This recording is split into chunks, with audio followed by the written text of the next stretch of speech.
किसी ने बड़े कमाल की बात कही है। जब हम चांद को देखते हैं तो भगवान की सुंदरता नजर आती है, जब सूरज को देखते हैं तो भगवान का तेज दिखता है, और जब हम आईने में खुद को देखते हैं तो भगवान की सबसे प्यारी रचना दिखाई देती है, यानी हम खुद। इसीलिए खुद पर भरोसा करना सीखिए। नमस्ते, आप देख रहे हैं कहानी जंक्शन। ये कहानी पुराने ज़माने की है। एक किसान था जो रोज सुबह सुबह अपने कंधे पर एक डंडा रखता और उस डंडे पर 2 घड़े लटका लेता। तालाब से पानी भरकर अपने घर तक लाता। यही उसका रोज का काम था। अब बात ये थी कि वो दोनों घड़े काफ़ी पुराने हो चुके थे और उनमें से एक घड़ा फूट गया था। जब किसान पानी भरता तो उस फूटे घड़े में से पानी रिसने लगता।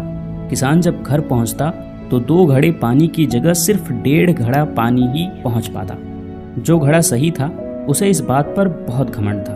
वो अक्सर उस फूटे घड़े को चिढ़ाता रहता। देखो, मैं तो किसान का पूरा काम करता हूँ, उसकी मेहनत जाया नहीं जाने देता, और एक तुम हो जो किसी काम के नहीं रहे। किसान को जब सच का पता चल जाएगा तो तुम्हें फेंक देगा और नया घड़ा ले आएगा। ये बातें सुनकर फूटा घड़ा बहुत दुखी रहने लगा। उसे लगता बेचारा किसान इतनी मेहनत करता है, लेकिन मेरी वजह से उसका आधा पानी रास्ते में ही बर्बाद हो जाता है। आखिर मैं किस काम का हूँ। एक दिन उसे रहा नहीं गया।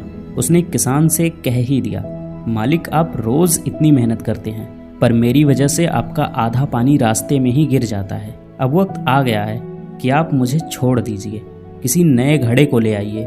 हाँ, बुरा तो लगेगा, पर सच यही है कि अब मैं किसी काम का नहीं रहा।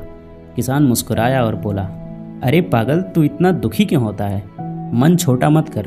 कल सुबह जब हम फिर से तालाब से पानी भरकर लौटेंगे तो रास्ते में एक चीज़ देखना, फिर बात करेंगे। अगली सुबह किसान फिर वही काम करने चल पड़ा। डंडे पर दोनों घड़े लटकाए, तालाब गया, पानी भरा और वापस चल पड़ा। लौटते वक्त फूटे घड़े ने देखा कि रास्ते के किनारे खूबसूरत रंग बिरंगे फूल खिले हुए थे। फूल देखकर उसका दिल खुश हो गया। थोड़ी देर के लिए उसकी उदासी दूर हो गई। घर पहुंचकर किसान ने घड़े से पूछा, कैसे लगे फूल? अच्छा लगा ना? फूटा घड़ा बोला, हाँ मालिक, आज रास्ता तो बहुत सुंदर लग रहा था, पर फिर से उदास हूँ क्योंकि आज भी आप पूरा पानी लेकर चले थे, पर घर सिर्फ 1.5 घड़ा पानी ही पहुँच पाया। आपकी मेहनत तो फिर आधी रह गई ना।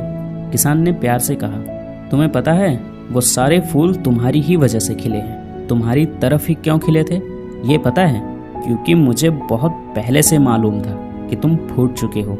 इसीलिए मैंने क्या किया, बाजार से बीज लाया और पूरे रास्ते में जिस तरफ तुम लटकते हो वहाँ वो बीज बो दिए। जब भी तुमसे पानी टपकता वो बीज सिंच जाते और धीरे धीरे वहाँ इतने सुंदर फूल उगाए।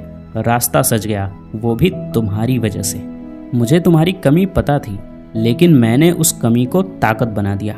दोस्तों, ये कहानी सिर्फ उस फूटे घड़े की नहीं है, ये कहानी हमारी और आपकी भी है। इस दुनिया में कोई भी परफेक्ट नहीं होता, कमियां सब में होती है, लेकिन अगर हम अपनी कमियों पर काम करें और उन्हें अपनी ताकत बना लें तो हमारी कीमत सही घड़े से भी कहीं ज़्यादा हो सकती है। और अंत में मैं यही कहना चाहूँगा कि आप जैसे भी हैं खुद को स्वीकार करें और आगे बढ़ते रहें। मिलते हैं किसी और वीडियो में। कहानी पूरा सुनने के लिए बहुत बहुत धन्यवाद। अगर आपको कहानी अच्छी लगी है तो आप इस वीडियो को लाइक कर सकते हैं और हमारी फैमिली का हिस्सा बनने के लिए चैनल को सब्सक्राइब कर लीजिए।